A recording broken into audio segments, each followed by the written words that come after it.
40 में y add किया तो 40 प्लस x प्लस y तीनों ऐड हो गए, और 40 में 5 ऐड किया 45 plus x plus y, x plus y edit होता रहा। इसका सम हमको पहले से गिवन था 60, क्वेश्चन में गिवन है n का वैल्यू 60, तो मैंने n/2 फाइंड कर दिया, जो कितना आ रहा 30 n/2।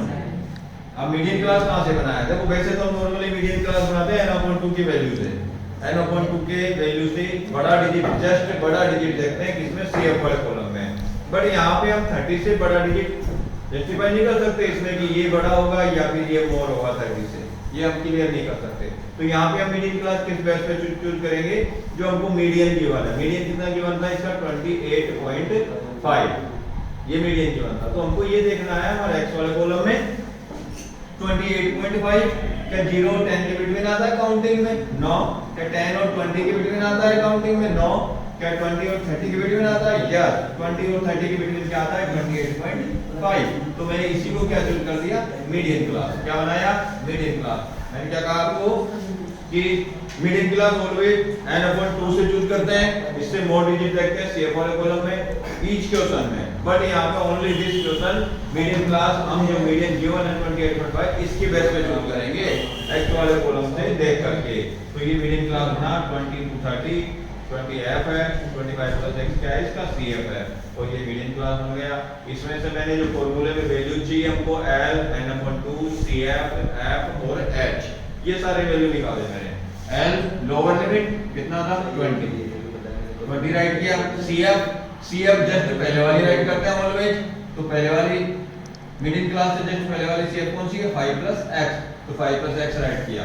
f फ्रीक्वेंसी, f वाले कॉलम से मीडियन क्लास में कितनी है 20, तो f का वैल्यू 20 हो गया। h डिफरेंस है, इनके बिटवीन कितने कितने का डिफरेंस है हमारे पास, क्लास साइज 10 है। ओके, तो 10 आ गया। n/2 का वैल्यू कितना है 30, तो 30 हमको गिवन है। ठीक है, नेक्स्ट देखिए, इन सब का वैल्यू मैंने पुट किया फॉर्मूले में।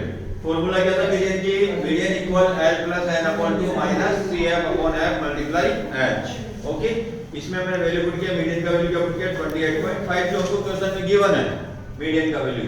उसके बाद इक्वल L का वैल्यू 20 जो हमने फाइंड किया था अभी, प्लस ब्रैकेट n/2 का वैल्यू कितना था हमारे पास 30 राइट किया, माइनस h राइट किया, और CF का वैल्यू कितना है हमारे पास 5 प्लस x, टू टर्म में है, और यहाँ पे बाहर क्या था माइनस था, इसलिए ब्रैकेट में राइट करना है इसको, ये विशेष ध्यान रखना है यहाँ पे स्पेशली 5 प्लस x को किस में राइट करना है ब्रैकेट में, बिकॉज़ बाहर माइनस आ रहा है यहाँ पे एक्चुअल साइड में।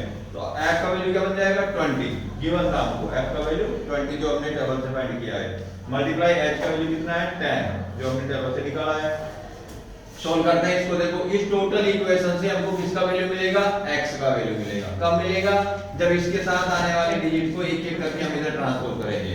ओके, तो मैं सबसे पहले ट्रांसपोज कर रहा हूं 20 का ट्रांसपोज किया मैंने किधर 28 LHS साइड में, तो यहाँ पे ये प्लस का था, यहाँ पे क्या हो गया माइनस 28.5 एजिट, ये प्लस की जगह माइनस 20 हो गया, इक्वल यहाँ चला गया।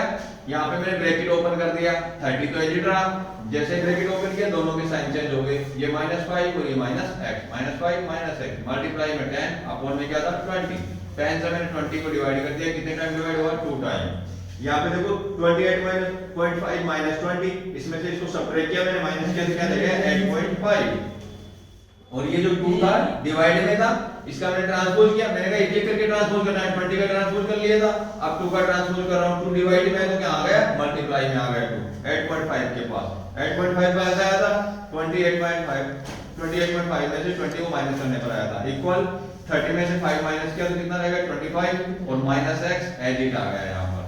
8.5 को 2 से मल्टीप्लाई किया, क्या हो गया 17.0 इक्वल 25 माइनस x, ट्रांसपोज किया, यहाँ भी मैंने x माइनस का था, इसको LHS में लेके आया, 17 के पॉइंट के बाद 0 अगर आता है मैथ्स में तो हम पॉइंट और 0 दोनों हटा सकते हैं, इसको हम 17 राइट कर सकते हैं, तो 17 का भी RHS में ट्रांसपोज किया, तो ये प्लस का था माइनस हो गया, माइनस का x था वो प्लस हो गया, तो यहाँ पे 25 में 17 क्या हो गया माइनस हो गया, सब्ट्रैक्ट हो गया, और क्या आ गया x का वैल्यू हमारे पास 8, x का वैल्यू आ गया। अब चाहिए था हमको y का वैल्यू, तो देखिए यहाँ पे टेबल में हमने f का सम नहीं किया था, यहाँ पे ये हमको गिवन था क्वेश्चन के अंदर, n का वैल्यू कितना था 60, ये हमको गिवन था, और हम देखते हैं कि ये जो n का वैल्यू आता है ये हमारा जो लास्ट CF होता है, आखिरी CF होता है, उसके इक्वल रहता है ऑलवेज, जो लास्ट सीएफ होती है वही हमारा n का वैल्यू होता है, इन सब का सम होता है। तो यहाँ पे इन दोनों को मैंने इक्वल में राइट किया। कहाँ पे? नेक्स्ट स्टेप में देखिए 45 plus x plus y equal 60। यहाँ पे देखिए 45 plus x plus y equal 60। यहाँ पे x का वैल्यू मैंने पहले फाइंड कर लिया, कितना है 8।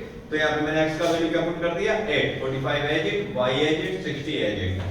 8 प्लस 45 कितना हो गया 53, 53 प्लस y इक्वल क्या हो गया 60। 53 का मैंने RHS में ट्रांसपोज कर दिया, ये प्लस का था क्या हो गया माइनस का, 60 में से 53 माइनस किया तो क्या रहेगा y का वैल्यू 7। ये काफी मोस्ट इंपोर्टेंट क्वेश्चन है आपके बोर्ड एग्जाम के लिए, और अगर आता है तो लगभग 4 मार्क्स में आएगा। कितने मार्क्स में आएगा?